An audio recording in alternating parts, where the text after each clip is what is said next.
Welcome to the project setup section, where we will go over installing Unity and setting up our project for a 3D game. If you're already familiar with setting up a project and syncing it with Unity Teams Collaborate, you can skip ahead to importing assets. If not, you will learn how to activate and use Team Collab service provided by Unity for source control. Team Collab gives you the ability to work with other developers on your game and save your progress to the cloud. You will create commits, which can be thought of as published changes to your game. We'll continue on and install the required assets from the asset store needed to set up our project environment. We'll end this section by publishing our first commit.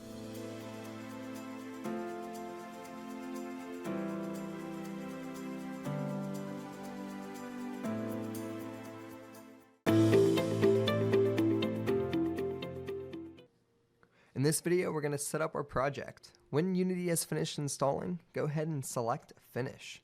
This will launch the Unity editor.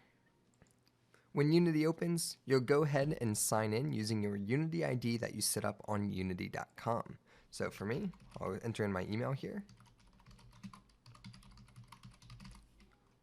as well as the password used for your Unity ID.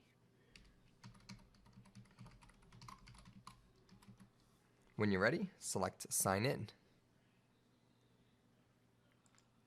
This will load all of your projects on the cloud, on your disk, and when you're ready, what you're going to want to do now is select the new up here. This will create a new project. Go ahead and call this The Great Fleece. That is the name of the game we're going to be creating. This will be a 3D project.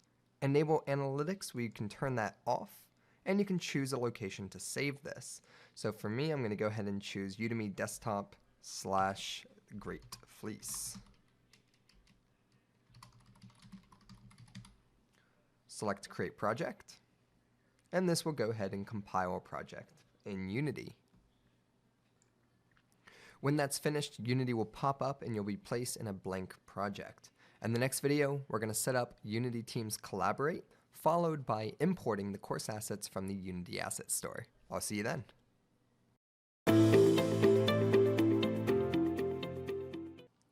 Now that we have Unity opened, let's go ahead and give ourselves a more efficient workflow editor layout. By default, all the panels are arranged in an order that isn't necessarily the best for rapid prototyping. So what I'm going to do is I'm going to show you a recommended way to prototype your games using a professional layout that I have used for the last 8 years, and I highly recommend it. Regardless if you'd like to use my layout or use the default Unity layout, you're more than welcome to, as it won't affect your ability to follow along in the course. So the first thing I want to do is I want to go to the far right and click this default tab and select Tall. From here, I'm going to select Game, I'm going to click and hold, and I'm going to drag it all the way down here below our scene view. Drag it up so that there's about a 50-50 level between scene and game. From here, I'm going to select our project window. I'm going to left click the hamburger menu and choose one column layout. From here, we're all set. As you can see, just from the looks of this, it's a bit more clean. We have our scene view, we have our game view, we have our hierarchy, project, and inspector. If you're not familiar with these views, the scene view is all of our game objects in our game. Our game view is where we're going to test and play our game. Our hierarchy is everything that's in our scene. So our scene starts with a main camera and a directional light. We'll be adding other game objects throughout this course to our main scene, and they'll be displayed in the hierarchy. We have our project view, which is where all of our game assets are stored. And then we have the inspector panel. When you select an asset or a game object, detailed information about that object will be displayed in the inspector. This workflow is going to allow us to quickly, rapidly prototype any idea that we have. It's also just a lot cleaner than the default. I'll see you guys in the next video.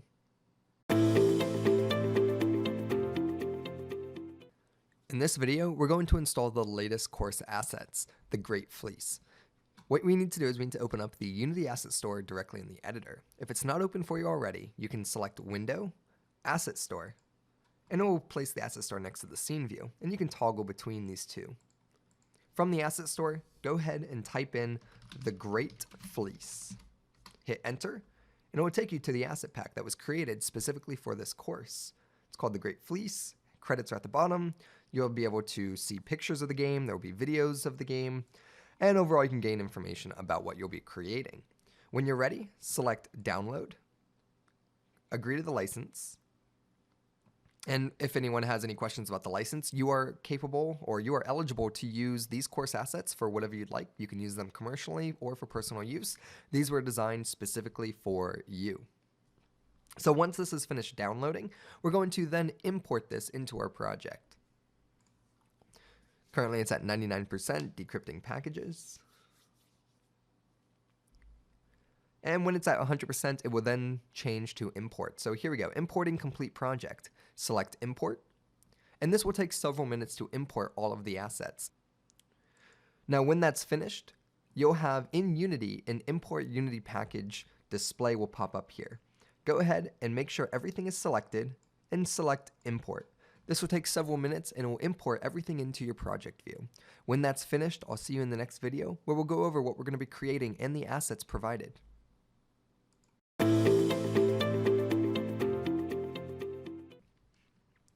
In this video, I'm going to give you an overview of the assets that you've just imported.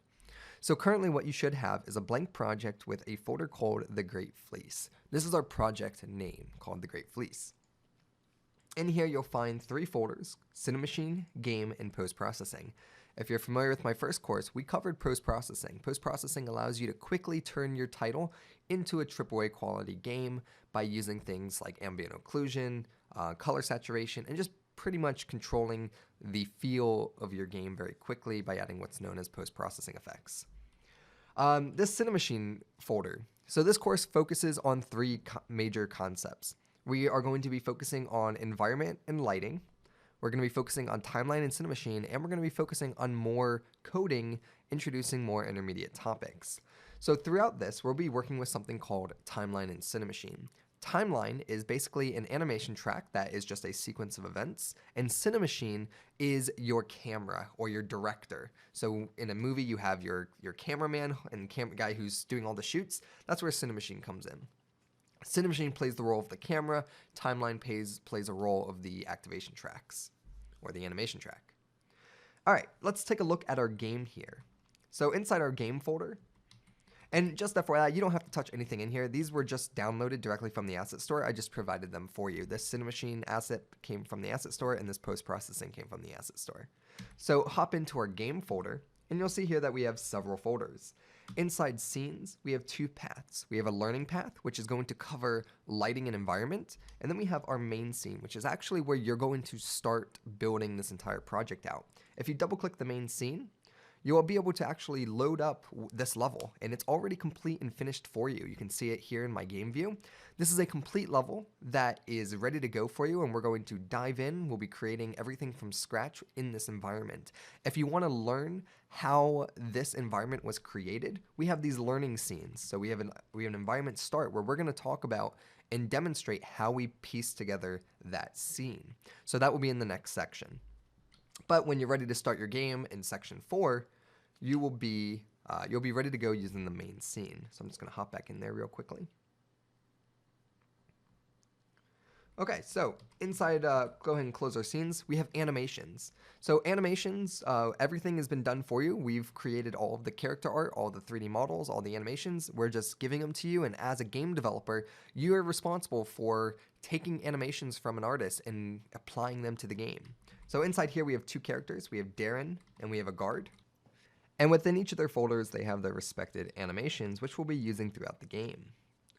Following into the next folder, we have all of the audio for our game. So our game is going to consist of music, so such as ambient music, background music, wind music, and such like that. And then we'll also have sound effects, like for instance, we'll have a distraction system where Darren drops a coin. We'll have rain, we'll have footsteps. And then for our cutscenes, we're going to have voiceovers, and you can actually go ahead and test out any of these in the inspector by just double-clicking them. And actually, if you drag this up here, you should be able to play them, yes. So you'll see here, you can go ahead and in the inspector, Darren is caught. Darren, are you there? Darren! All right, so we have different voiceovers and sound effects and music that we're going to be applying throughout this game. We're also going to be working with Unity's latest audio mixer. Okay, moving on, we have an effects folder. In here, we're going to be working with things just to pretty much give us some effects in our game, such as when we mouse click to kind of highlight where you clicked. We have models. All right, in here is very important. You're not going to touch anything in here. These are the characters, the cutscene FBX, the levels. This is all of the material and props that were designed for this level.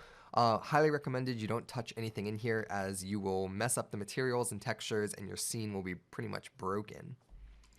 In here are the post-processing profiles. We've created the profiles so that you can have a consistent look and feel to the videos. However, when we're applying these post-processing effects, you're more than welcome to change these to however you like, but we've already done the groundwork and gave you the completed profiles.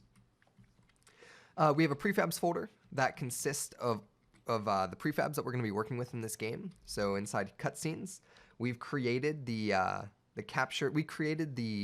actor placement. So inside cutscenes, we have captured cutscene, get card cutscene, start level cutscene, and win level cutscene. These are 4 cutscenes that we'll be creating throughout the game. And essentially what we've done here is we've given you the actor placement, and it will be up to you to actually create the timeline and Cinemachine effect. So we've given you the actor placement. You're going to actually design and set up the shoot. Inside here, we have environment. These are just items in your scene that you're more than welcome to mess around with. We're not probably going to be touching those.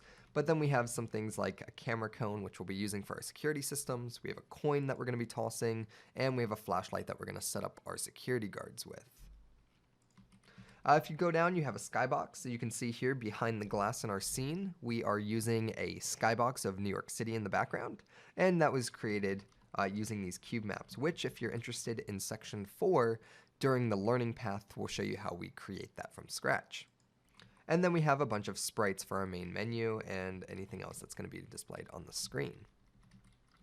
Okay, so that's an overview of the assets. Again, the only thing you shouldn't touch is this models folder. If you're interested in messing around with anything, feel free to. At this time, it would be smart to make a publish commit so that we have all of our assets intact. So before you actually go around playing with this, in the next video we're going to commit our changes, and then I'll see you in section 4, where we're going to cover environment and lighting and how we put this whole scene together. I'll see you then.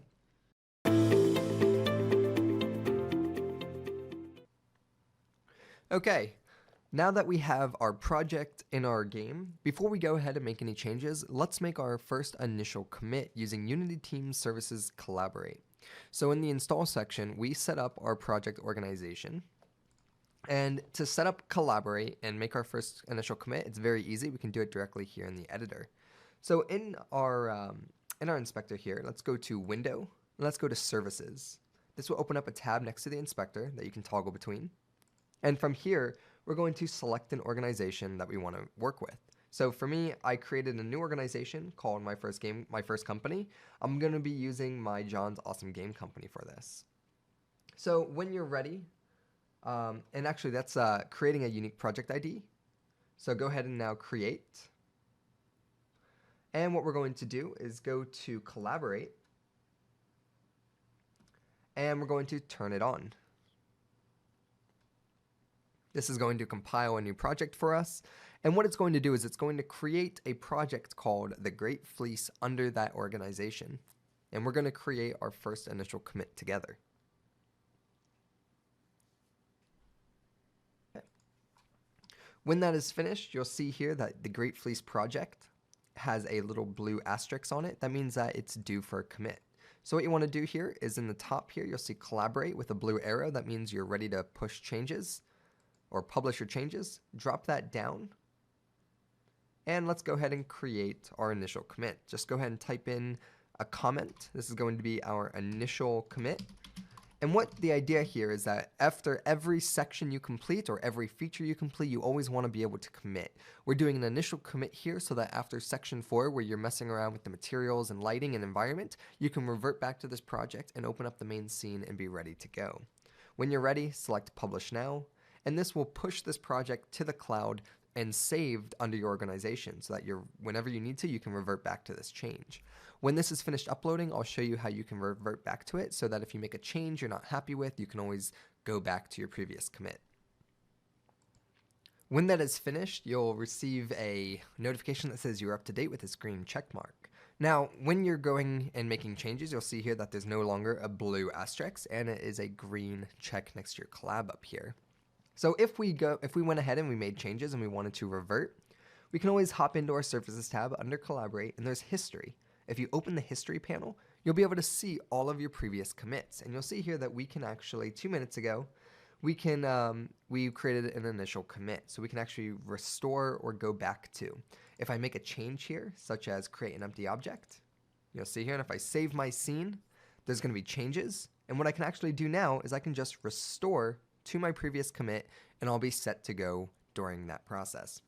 So what I'm going to recommend you do now is I will see you guys in section 3, and that is going to be working on environment lighting and techniques and show you everything that went into making a level like this. And when you finish that, because you're going to be changing materials, revert back to your initial commit so that we can actually begin creating this game. I'll see you then.